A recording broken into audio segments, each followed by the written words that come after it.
Hello दोस्तों, स्वागत है आपका 4 फरवरी के न्यूज़ आर्टिकल्स में। तो आज सबसे पहला जो आर्टिकल है इम्पोर्टेंट वो है इलायची को लेकर। तो केरल में इलायची की 2 किस्मों की खोज हुई है।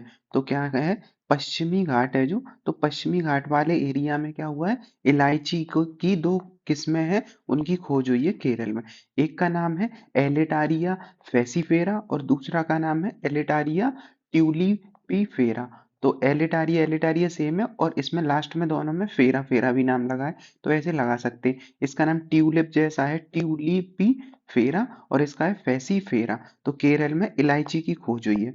अब इलायची के बारे में देखते हैं। तो मसालों की इसे क्या कहा जाता है, रानी कहा जाता है। अब कंफ्यूज नहीं होना है किसके साथ, काली मिर्च के साथ, क्योंकि काली मिर्च एंशिएंट समय से ही इंपोर्टेंट रहा है। तो इलायची को कहा जाता है मसालों की रानी कहा जाता है। और ये कौन से कुल की होती है, तो जो अदरक कुल होता है उसी कुल की, तो जिंजर कुल की होता है, जिसे जिंजीबेरेसी कुल से संबंधित माना जाता है इलायची को। महंगा मसाला है, दुनिया का तीसरा सबसे महंगा मसाला इलायची आता है वनीला और केसर के बाद। तो ये है, तो वनीला और केसर ये सबसे महंगे हैं, उसके बाद कौन सा, इलायची तीसरा सबसे महंगा है। अब इलायची के लिए अनुकूल मौसम कौन सा होता है, तो जून से दिसंबर सबसे अनुकूल मौसम माना जाता है। अब इस टाइम क्या होता है, गर्मी पड़ती है, और साउथ इंडिया के मौसम में, गर्मी वाले मौसम में ये होती है इलायची। तो ऐसे याद करना है, गर्मी वाले ही मौसम में होगी। उसके बाद है आदर्श मृदा और जलवायु दशाएं। तो क्या होगी, दोमट मिट्टी चाहिए और घने छायादार इसे क्षेत्र चाहिए। अब पश्चिमी घाट, चूंकि वैसे ही क्या है, पश्चिमी घाट पे वन क्षेत्र है। अब वन क्षेत्र है तो यहाँ छाया ज्यादा मिल सकती है एरिया में। तो छायादार इसे घने छायादार क्षेत्र चाहिए, घने भी चाहिए, और पश्चिमी घाट पे ऐसे क्षेत्र पाए जाते हैं। इसकी मिट्टी कैसी होगी, अब चूंकि ये एरिया कैसा है, घना क्षेत्र है, और घने वाले क्षेत्र में जहाँ पेड़ पौधे पत्ते ज्यादा होते हैं, वहाँ की मिट्टी कैसी हो जाती, अम्लीय हो जाएगी। तो अम्लीय गुण वाली दोमट मिट्टी चाहिए होती, जिनका पीएच क्या होगा, अब चूंकि अम्लीय है तो 7 से नीचे ही होगा, तो पीएच होगा 5 से 6.5 के बीच में। अब इससे ज्यादा नीचे हो जाएगा तो तेजाबी मिट्टी बन जाएगी, वो गलत होती है कृषि के लिए। तो क्या हो जाएगा, लगभग कह सकते हैं 7 के बीच में है, 5 से 6 के बीच में। तो ये याद कर सकते हैं। उसकी ऊंचाई क्या होती है, जिस एरिया में ये होगा, तो 600 से 1500 मीटर की ऊंचाई पे इलायची को किया जाता है। तो गर्म आर्द्र जलवायु हो गया, आर्द्र क्यों है, इसी दौरान जब ये होता है जून के आसपास, तो भारत में क्या आता है, मानसून एंट्री करता है 1 जून के आसपास।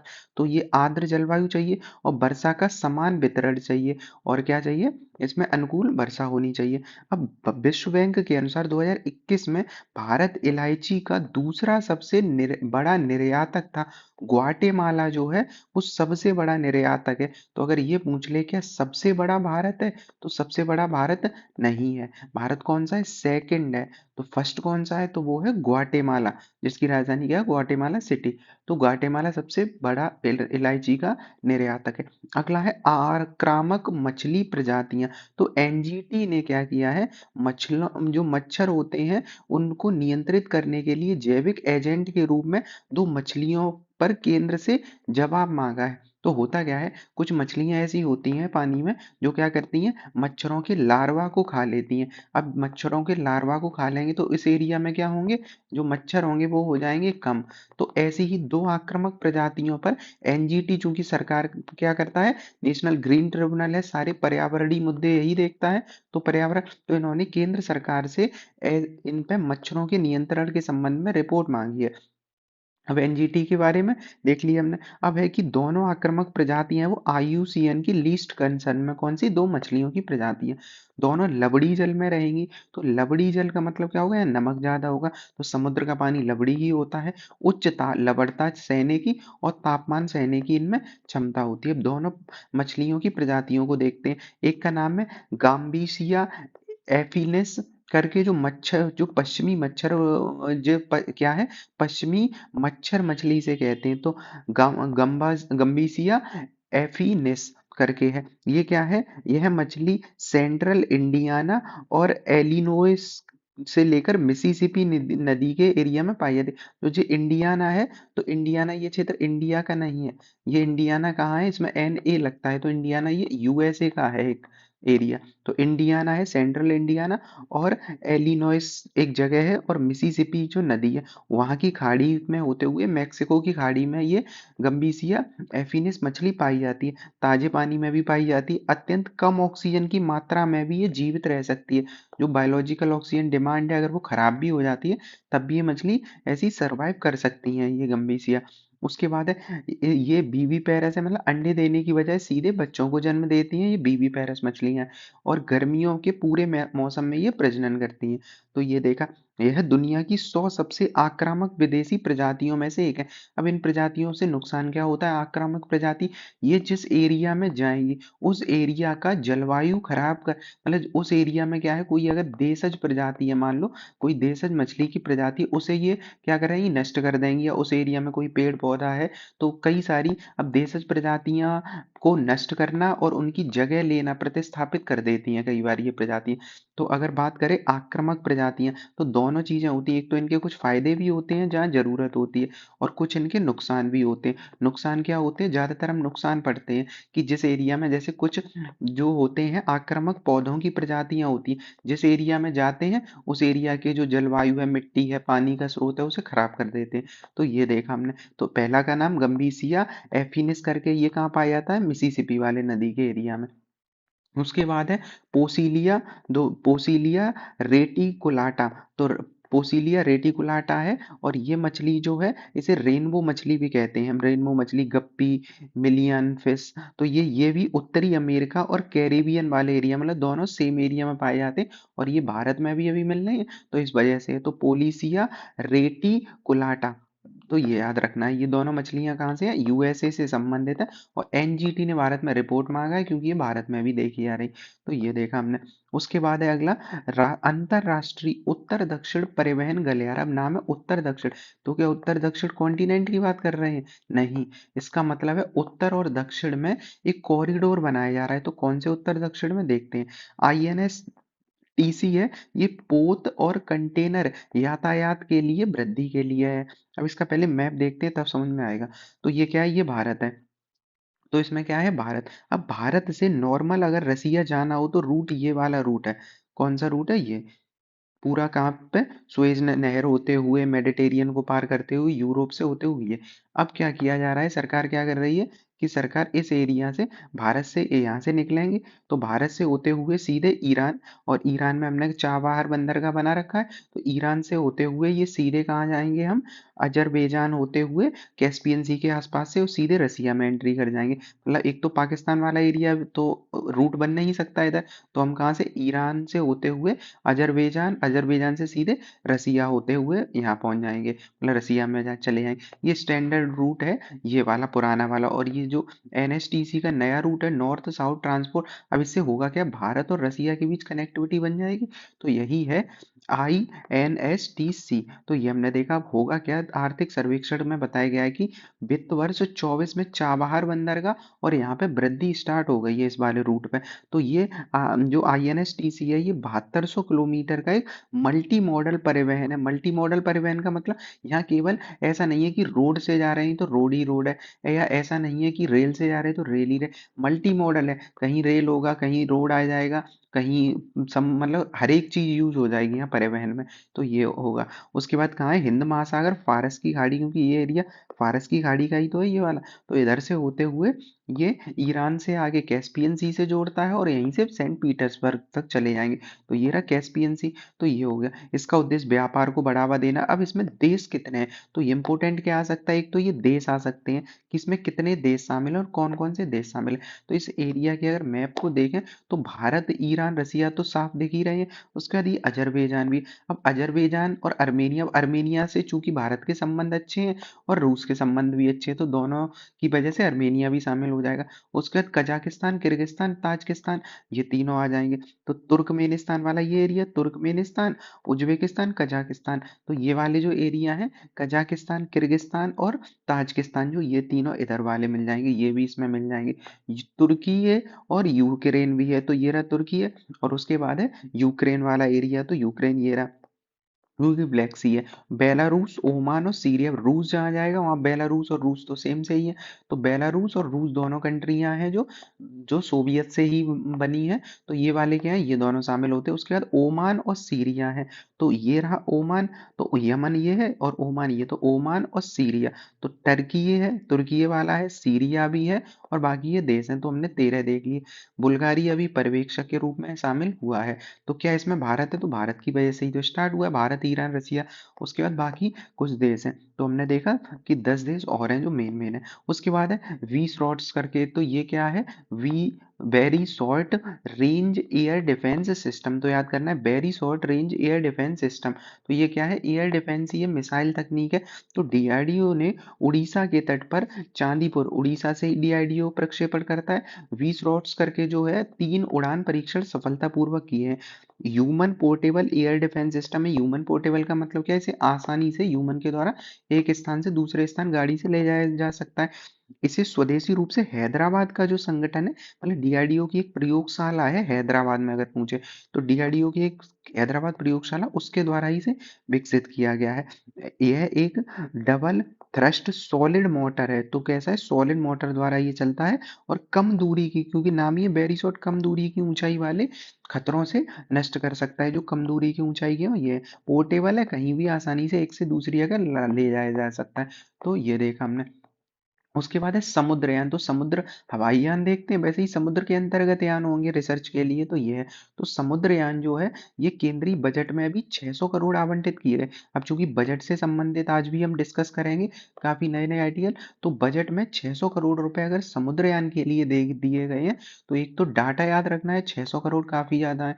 दूसरा क्या है कि अगर पूछा जा सकता है कि बजट में इसके लिए समुद्रयान की परियोजना क्या स्टार्ट की गई है, तो बिल्कुल की गई है। जैसे हम गगनयान पे प्रयास कर रहे हैं, वैसे ही हम कहाँ कर रहे हैं, समुद्रयान पे। तो समुद्रयान में 600 किलोमीटर, इस परियोजना की शुरुआत डीप ओशन मिशन के रूप में की गई है। क्योंकि समुद्र के अंदर क्या होता है, डीप ओशियन है। अब डीप ओशियन वाले एरिया में क्या है, कई सारे मिनरल्स, मेटल्स, कई सारी चीजें पाई जाती। उन खनिज की हमें क्या है, जानना है। तो ये है। अब कौन से मंत्रालय के अंतर्गत है, तो पृथ्वी विज्ञान मंत्रालय के अंतर्गत है। तो किस मंत्रालय के अंतर्गत है, पृथ्वी विज्ञान मंत्रालय के अंतर्गत है। तो ये हमने देखा, क्योंकि पृथ्वी के अंदर ही तो जा रहे हैं। उसके बाद उद्देश्य क्या है, डीप सी एक्सप्लोरेशन को बढ़ावा देना। इसमें 3 मनुष्य जाएंगे 600 मीटर की, मतलब 6000 मीटर की गहराई तक, और 600 करोड़ रुपए लगे हुए हैं। उसके बाद क्या है, यह पनडुब्बी 12 घंटे तक जमीन, मतलब वहां पे पानी के अंतर्गत रहेगी। और आपात सिचुएशन अगर आ जाएगी, तो 96 घंटे तक, जैसे फंस जाए, कोई सिचुएशन आ जाए, तो 96 घंटे तक काम कर सकते हैं। और ये जो मिशन है अवधि 2021 से ही चल रहा था, अब ये पूरा होने के कगार पे है। तो समुद्रयान देगा। अब होगा क्या, जैव विविधता का आकलन, समुद्र के अंदर जो हमारे क्षेत्र में कोई मछली की प्रजाति है, क्या मिलता है। उसका मेन जो है वो है ये मैग्नीज, कोबाल्ट, तांबा, निकेल, ऐसे जो मेटल्स हैं, इनको हम यूज कर सकते हैं और ब्लू इकोनॉमी को बढ़ावा दे सकते हैं। ब्लू मतलब पानी से जुड़ी हुई इकोनॉमी को बढ़ावा दे सकते हैं। तो ये हो गए। उसके बाद है यहाँ पे हाइड्रोथर्मल वेंट, मीथेन के कई सारे क्या हो सकते हैं, यहाँ चीजें पाई जा सकती हैं। तो ये सारा इंपॉर्टेंट है। उसके बाद है अंतर ओशियन महासागरीय आयोग, ओशियन कोऑर्डिनेशन मैकेनिज्म। तो उस समुद्र के बीच में भी तो मैं कोऑर्डिनेशन होना चाहिए, मतलब कई सारे समुद्र हैं तो उनके बीच में कोऑर्डिनेशन होना चाहिए। तो यूनेस्को के अंतर सरकारी महासागरीय आयोग ने एक मध्य समझौता हस्ताक्षर किया, मतलब यूनेस्को और आईओसी है, उनके बीच एक समझौता हुआ है। तो इस समझौते के तहत व्यापक कैरेबियन, अब कैरेबियन क्षेत्र कौन सा है, जब हम उत्तरी अमेरिका को पढ़ते हैं, तो उत्तरी अमेरिका में गल्फ ऑफ मैक्सिको है, और गल्फ ऑफ मैक्सिको के पास क्या है, कैरेबियन कंट्री। तो कैरेबियन रीजन में महासागर के समन्वय पर काम करेंगे। अब समन्वय का क्या मतलब हुआ, अब चूंकि कैरेबियन सागर वाले एरिया में क्या हो रहा है, ये कैरेबियन सागर में क्या है, मैक्सिको के आसपास अमेरिका आजकल एक्टिव ज्यादा हो रहा है। तो वहीं पे क्या किया जा रहा है कि समन्वय को ज्यादा बढ़ाना देना है। तो याद रखना है ओसीएम, ओसीएम क्या है, ओशियन कोऑर्डिनेशन मैकेनिज्म। अभी किससे क्या चल रहा है, यूनेस्को का है। उद्देश्य क्या है, कैरेबियन क्षेत्र में, भारत के लिए किया है ओशियन कोऑर्डिनेशन मैकेनिज्म, ये हस्ताक्षर तो नहीं नहीं, ये किसके लिए, कैरेबियन सागर के लिए। वित्त पोषण कहाँ से होगा, तो जीईएफ वित्त पोषण प्राप्त होगा। जीईएफ क्या है, ग्लोबल इन्वायरमेंट फैसिलिटी। पर्यावरण से संबंधित कोई अध्ययन हो, रिसर्च हो, उनके लिए क्या करते हैं, ग्लोबल इन्वायरमेंट ही फैसिलिटी देता है। तो ये उद्देश्य क्या, वही उद्देश्य है, समुद्री संसाधनों के तरीकों का उपयोग के लिए हस्ताक्षर करना, ब्लू इकोनॉमी को बनाए रखना। तो ये वाली चीज़ है इसके बारे में। उसके बाद अगला देखें कि जो है इसमें कि भारतीय भाषा पुस्तक योजना, अब ये बजट के कुछ आर्टिकल मिलेंगे। हुआ क्या कि बजट के आर्टिकल लगातार आ ही रही है न्यूज़ में, तो फिर से ये है। तो भारतीय पुस्तक भाषा पुस्तक योजना, हमने बजट की जो अलग से वीडियो डिस्कस की थी, उस वीडियो में सारे आर्टिकल ज़्यादातर क्या है, कवर किए हुए हैं। तो उसमें देखा था हमने भारतीय भाषा पुस्तक योजना क्या है, कि जो स्कूल और उच्चतर शिक्षा है, उन पुस्तकों को क्या हो, पीडीएफ टाइप अवेलेबल होगा, तो डिजिटल अवेलेबल होगा, ये है। और ये किसके अधीन है, तो राष्ट्रीय जो शिक्षा नीति आई थी, नई एजुकेशन पॉलिसी, जो नेशनल एजुकेशन पॉलिसी थी नई वाली 2020 का, उसके अनुरूप ही ये है। और स्कूल विश्वविद्यालय में सारे पाठ्यक्रम, सारी चीज़ें ऑनलाइन अवेलेबल हो जाएंगी। उसके बाद है अस्मिता पहल। यह योजना अस्मिता पहल के उद्देश्यों को पूरा करेगी। तो अगर ये पूछ ले कि जो योजना स्टार्ट की है भारतीय पुस्तक योजना, किस योजना के अंतर्गत है, तो अस्मिता, अस्मिता में क्या था, ऑगमेंटेड स्टडी मटेरियल। तो augmented study material in Indian languages through translation and academic writings. तो इसमें यही था कि ऑनलाइन चीज़ों को बढ़ावा देना है, लैंग्वेज और मटेरियल सारी चीज़ें, तो वही काम किया गया इसमें। तो इसमें जो स्मिता के अंतर्गत पिछले वर्ष क्या किया गया था, कि 22 भाषाओं में 22,000 पुस्तकें प्रकाशित करने, मतलब एक भाषा में 1,000 पुस्तक का लक्ष्य रखा गया था। और यही पुस्तक अगर प्रकाशित होंगी तो जाएंगी कहाँ, वही तो पीडीएफ बनेगा। और उसी के लिए योजना चल गई है भारतीय भाषा पुस्तक योजना, क्योंकि इस 22 भाषाओं में है, तो 22 ही भाषाओं की बात करी जा रही है यहाँ पे। तो ये देखा। उसके बाद है फसलों के जर्म प्लाज्मा भंडार के लिए जीन बैंक, ये भी हमने देखा था। तो इसमें क्या है, भारत का दूसरा राष्ट्रीय जीन बैंक की स्थापना होने की घोषणा की गई है। तो दूसरे जीन बैंक का मतलब है क्या है, कि इसमें जीन बैंक है, तो इसमें बीज, पराग, ऊतक, मतलब टिश्यू वगैरह होते हैं, और बीज वगैरह, ये सारे के सैंपल रखे जाएंगे, क्योंकि जीन बैंक है, बैंक में सैंपल रखे जाएंगे, ताकि मान लो कोई किस्म है वो विलुप्त हो जाए किसी दिन, तो एक बीज तो उसके कुछ रखे रहेंगे ना, जो आगे फसल दोबारा उगाई जा सके और उस पर रिसर्च की जा सके। तो इस वजह से ये रखे जाते हैं आनुवांशिक। जैसे कुछ ऐसी फसलें होती हैं या पेड़ पौधे होते हैं, जो क्या होते हैं, समय के साथ क्या हो जाते हैं, विलुप्त हो जाते हैं, तो उन्हें बचा के रखना है। तो जीन बैंक ऐसा काम करता है। अब जीन बैंक में क्या होता है, जीवों के भी तो रखे जाते हैं अवशेष वगैरह। तो ये अब ये तो सेकंड बनाए जाने की घोषणा की है इस बार बजट में, पहली भी तो रही होगी। तो पहला जो जीन बैंक था, राष्ट्रीय जीन बैंक 1996 में काफी पहले बना था। और ये क्या है, जो आईसीएआर अपना रिसर्च करता है, भारतीय कृषि अनुसंधान परिषद, उसने नई दिल्ली में स्थापित किया था। इसके 12 क्षेत्रीय स्टेशन भी हैं। तो ये देखा हमने। तो पहला है ये, क्या इस बार बजट में नहीं, ये कौन सा है, सेकंड है। पहला कब बना था, 96 में बना था। तो ये देखा। उसके बाद है केंद्रीय बजट। केंद्रीय बजट 2025-26 में पांडुलिपियों के लिए नए ज्ञान भारतम मिशन की घोषणा की गई है। तो जो पांडुलिपियां होती हैं, पहले क्या होता था, ताड़ के पत्र वगैरह हैं, पेड़ की छाल वगैरह, तो इन पे सब पे लेख लिखे जाते थे। फिर बाद में जब ये तांबा कांसा वगैरह चलने लगे, लोहे वगैरह, तो उन पे लिखे जाने लगे कई बार। तो ये सारी चीजें क्या होती हैं, पांडुलिपियां संरक्षित रहती हैं। उनके लिए नए ज्ञान भारतम मिशन की घोषणा की गई है। तो पांडुलिपियों का क्या है, जो पुरानी रखी हुई पांडुलिपियां, उनका संरक्षण किया जाए, संग्रहालय वगैरह में सर्वेक्षण, दस्तावेजीकरण हो जाए, मतलब उनका फॉर्मेट अलग से तैयार करके जाए, रखा जाए, संरक्षण वगैरह। तो नेशनल मैन्युस्क्रिप्ट मिशन के तहत 3.5 करोड़ रुपए से बढ़ाकर 60 करोड़ रुपए का ये मिशन स्टार्ट किया गया। तो ये हमने देखा। उसके बाद मिशन का महत्व क्या हो जाएगा, ऐतिहासिक मूल्य के जो विरासत स्थल है, उन सबको, जो विरासत वाली चीजें हैं, संरक्षण किया जाएगा। तो ये है इसमें। उसके बाद अगला देखें, पांडुलिपियां क्या होती हैं। तो पांडुलिपियां कागज, वृक्ष की छाल, ताड़ के पत्ते पर लिखे गए कम से कम 75 साल पुरानी रचनाएं होती हैं। तो मेन क्या रहेगा कि ये तो सब जानते हैं पांडुलिपियां क्या होती हैं, एनसीईआरटी में दिया है। मेन है कि 75 साल कम से कम पुरानी होनी चाहिए, तब पांडुलिपियां मानेंगे हम। तो भारत में तो हजारों साल पुरानी भी मिलती है।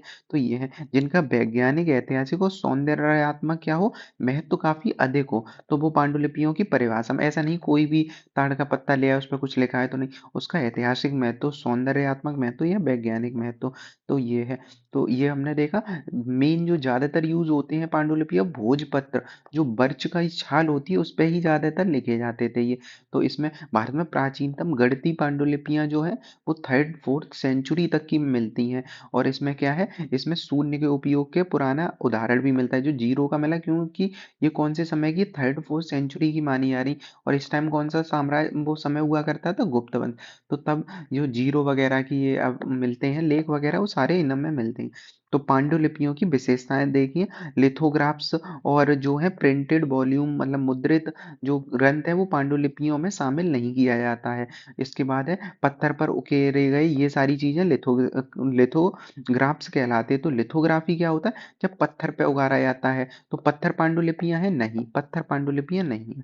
तो ये याद रख सकते हैं कि यह पत्थर पे लिखा हुआ क्या पांडुलिपियां, मतलब अशोक के पत्थर है वो क्या पांडुलिपियों में आएंगे, नहीं। तो ये भारत में ब्राह्मणी हो, मेन वो ब्राह्मणी नहीं मतलब ब्राह्मी, तो ब्राह्मी लिपि, मैथिली लिपि इनको मान सकते हैं। मेन याद रखना है ब्राह्मी लिपि में ये मिलते हैं। 75% संस्कृत और 25% जो है अन्य भाषाओं में ये मिलती हैं पांडुलिपियाँ। भारत में पांडुलिपियों के संरक्षण के लिए पहले से भी चल रही है कई सारी, जैसे राष्ट्रीय पांडुलिपि मिशन है 2003 से। तो पहली बार ऐसा पूछा है स्टेटमेंट में, मान लो कि क्या ये पहली बार है भारत में जब पांडुलिपियों का संरक्षण किया जा रहा है, बिल्कुल नहीं, 2003 में हो चुका है। और लगभग 3600 दुर्लभ पांडुलिपियां पहले से संरक्षित पुस्तकालय में है, जो पुराने समय की हुआ करती थी। फिर क्या हुआ, एशियाटिक सोसाइटी ऑफ बंगाल, जो क्या हुआ करता था सर, विलियम जोन्स के द्वारा था। ये लोग यही तो करते थे, जो जोन्स वाले लोग हुआ करते थे, विलियम जोन्स। तो ये करते थे क्या कि भारत की पुरानी पांडुलिपियां पुस्तकें उन सबको क्या करते थे, पढ़ते थे। तो 1784 में विलियम जोन्स के द्वारा भारतीय पांडुलिपियों का डिजिटलीकरण करती हैं, जो इनके द्वारा जो पांडुलिपियां संरक्षित की गई उनमें बुकों में उनके लेख लिखे, उन्हें सबको अब संरक्षित करके रखा जाता है। तो ये देखा। उसके बाद है आयुष्मान भारत, प्रधानमंत्री जन आरोग्य योजना, पीएम जय जिसे भी कहते हैं, जो वो चलता है ना आयुष्मान कार्ड वाला, तो वही है ये पीएम जय जो योजना है, उसी के अंतर्गत आयुष्मान कार्ड चलता है। तो इसमें कहा गया है कि लगभग 1 करोड़ गिग वर्ष कर्ज को ये दिया जाएगा क्या, आयुष्मान वाला। तो ये अच्छी एक घोषणा है। तो बजट में ये कहा गया है प्रधानमंत्री जन आरोग्य योजना है वो सार्वजनिक और निजी अस्पतालों में द्वितीय तृतीय सारी देखभालों के प्रतिवर्ष कितना परिवार को देता है, प्रति लाभार्थी परिवार को 5 लाख का कवर देता है। अब इसका मतलब क्या है, द्वितीय तृतीय सेवा क्षेत्र, प्राथमिक जो होता है, जैसे सरकारी अस्पताल खुले होते हैं हर जिले में, अब प्राथमिक केंद्र तो वही होते हैं जो छोटे स्तर पर, तो उनमें तो रुपए की वैसे ही जरूरत नहीं पड़ती है। जरूरत जब रुपए की पड़ती है जब हम जाते हैं द्वितीय तृतीय स्वास्थ्य सेवा केंद्र पर, मतलब बड़े अस्पतालों में। तो बड़े अस्पतालों में रुपए लगते, तो उनके लिए 5 लाख का कवर ये देता है। अब क्या हुआ, सरकार ने कहा गिग वर्कर्स के लिए घोषणाएं की गई हैं। गिग वर्कर्स को इनमें क्यों शामिल किया जाएगा, पहले तो समझते हैं गिग वर्कर्स क्या होते हैं। तो गिग वर्कर्स होते हैं जो कैसे होते हैं, टेम्परेरी होते हैं, मतलब परमानेंट नहीं है। ये कैसे होते हैं, टेम्परेरी। टेम्परेरी का मतलब क्या हुआ, ये काम करते हैं कॉन्ट्रैक्ट पे, कि कॉन्ट्रैक्ट मिल जाएगा। जैसे एक योजना मिला कि मान लो ये यही सोच लो कि इस बिल्डिंग ये है, इस बिल्डिंग में सारे इलेक्ट्रॉनिक रूप से कैमरे वगैरह लगाने हैं या कोई सॉफ्टवेयर डेवलप करना है जिससे ये सारी चीजें चल सके। तो उसके लिए गिग वर्कर से कहा जाएगा, वो एक पेमेंट मांगेंगे और सीधा काम करने के बाद कोई समझौता रहेगा नहीं। तो ये होती है गिग वर्कर्स, मतलब कॉन्ट्रैक्ट पे काम ये करते हैं। तो इन लोगों को क्या है, आयुष्मान योजना के तहत जोड़ा जा रहा है सरकार के द्वारा। ई श्रम पोर्टल में भी इनका पंजीकरण कराया जाएगा। तो गिग वर्कर्स क्या है, तो सामाजिक सुरक्षा संहिता सन 2020 के अनुसार गिग वर्कर्स जो सरकारी डेफिनेशन है, गिग वर्कर वह व्यक्ति होता है जो पारंपरिक नियोक्ता कर्मचारी संबंध के बिना अपनी सेवाएं प्रदान करता है। मतलब क्या हो गया, नियोक्ता कर्मचारी संबंध के बिना, जो जॉब देने वाले होंगे नियोक्ता और कर्मचारी। नॉर्मल जब व्यक्ति काम करता है तो दो व्यक्तियों के बीच में संबंध होता है, जैसे ये फैक्ट्री, ये कौन सी है, कोई कंपनी है। अब कंपनी और ये व्यक्ति काम करेगा। अब अगर कुछ इस व्यक्ति को कोई समस्या आती है, कोई दिक्कत है, तो कंपनी और इनके बीच में कॉन्ट्रैक्ट होता है। पर गिग वर्कर में इनके बीच कोई कॉन्ट्रैक्ट नहीं होगा, ये दोनों अलग होंगे। तो उन्हें कहा जाता है गिग वर्कर्स। तो आंकड़े के अनुसार क्या है, 2029-30 तक लगभग लगभग 2.35 करोड़ गिग वर्कर्स हो जाएंगे। और अभी 77 लाख के आसपास इंडिया में गिग वर्कर्स हैं, ऐसा नीति आयोग का कहना है। सीमित अवसर, अब इनके समक्ष चुनौतियां क्या होती हैं कि भारत में अभी तक ये क्षेत्र ज्यादा डेवलप हुआ नहीं है। तो इंटरनेट डिजिटल तकनीक पर ये निर्भर निर्भर रहते हैं, तो केवल शहरी क्षेत्रों में ही तो गिग वर्कर्स होंगे। गांव क्षेत्र में अगर कोई काम करना चाहे तो नेट ही नहीं होगा, तो ऐसी समस्या रहती है। नौकरी और आय की असुरक्षा, ये सबसे एक बड़ी इनकी प्रॉब्लम है कि नौकरी और आय की सुरक्षा। तो जैसे अब क्या है कि मान लो कोई समस्या आ जाए, कुछ आ जाए, तो इनकी आय की सुरक्षा तो है नहीं। जब तक कॉन्ट्रैक्ट मिलेगा तब तक इन्हें मजदूरी टाइप का मिलेगा। तो न्यूनतम वेतन पे काम करते हैं और साप्ताहिक कार्य घंटे जो होते हैं, ऐसा नहीं है कि मतलब इतने सप्ताह में काम करेंगे इतना घंटा। तो ये सामाजिक सुरक्षा कोई नहीं है, सबसे बड़ी समस्या। मान लो इनका अब कंप्यूटर पे लगातार काम करेंगे, शरीर में कोई दिक्कत आती है, आंखें खराब होती, तो नॉर्मल क्या है, स्वास्थ्य मतलब कोई कवर ही नहीं है इनका, क्योंकि गिग वर्कर्स हैं। तो अगर वैसे क्या होता है, फैक्ट्री में व्यक्ति काम कर रहा है, कोई स्वास्थ्य खराब होता है उस फैक्ट्री मालिक कंपनी की वजह से, तो उसे इंसेंटिव दिए जाते, पर यहाँ पे कुछ ऐसा नहीं होगा। उसके बाद है एल्गोरिदम प्रबंधन, तो रेटिंग और मूल्यांकन के आधार पर इन्हें वर्ग मिलता है। मतलब जैसे क्या होता है, अच्छी रेटिंग होगी वैसे ही वर्ग मिलेगा। इससे मानसिक क्या बढ़ता है, दबाव बढ़ता है इन पे। तो ये देखा। उसके बाद है भारत में गिग वर्कर के कल्याण के लिए मुख्य पहलें भी चल रही है, जैसे सामाजिक सुरक्षा भी देखा, और ई श्रम पोर्टल में ये सारे होते हैं रजिस्टर पहले से। तो ये हमने सारे प्रावधान देखे। कर्नाटक में चूंकि बेंगलोर वाला एरिया है, यहाँ पे इंजीनियर वगैरह ज्यादा गिग वर्कर्स होते हैं, तो वहाँ पे एक वेलफेयर बोर्ड भी बनाया जा चुका है। ऐसे ही राजस्थान ने भी बनाया है। उसके बाद वित्त मंत्री ने बीएम वो बीमा क्षेत्र में जो एफडीआई होता था, मतलब फॉरेन डायरेक्ट इन्वेस्टमेंट, सीधे कोई बिना रास्ते घुमाए हुए सीधे इन्वेस्टमेंट कर सकते हैं, कंपनी खरीद सकते हैं, बिल्डिंग बना कर सकते हैं। ये कल के वीडियो में हमने बजट के में ये चर्चा की थी। तो अब पहले बीमा क्षेत्र में केवल 74% एफडीआई आ सकती थी, मतलब कोई विदेशी मान लो व्यक्ति है, जैसे इलॉन मस्क ही है ट्विटर के, वो एल एक्स वाले, तो स्पेस एक्स के, वो अगर चाहे भारत में एलआईसी को खरीदना, एग्जाम्पल के लिए ले रहे, एलआईसी बीमा को खरीदना, मान लो वैसे तो वो सरकारी है, पर एग्जाम्पल के लिए लेते हैं कि एलआईसी को खरीदना चाह रहे, तो पहले 74% तक ही एफडीआई आ सकता था भारत में, अब कितना आ सकता है, 100%। तो अगर कोई प्राइवेट बीमा की कंपनी है तो उसमें विदेशी कंपनी पूरा रुपए लगा सकते हैं। तो ये देखा। तो इसमें उसके बाद तो बीमा क्षेत्र में एफडीआई बढ़ जाएगी। और बीमा निगम कौन सा अधिनियम, जो एलआईसी वगैरह बनते हैं, तो बीमा का कौन सा अधिनियम है, तो बीमा निगम अधिनियम 1956 के तहत ये काम करते हैं जो बीमा वगैरह है। तो भारत में 100% एफडीआई आ जाएगा इस क्षेत्र में।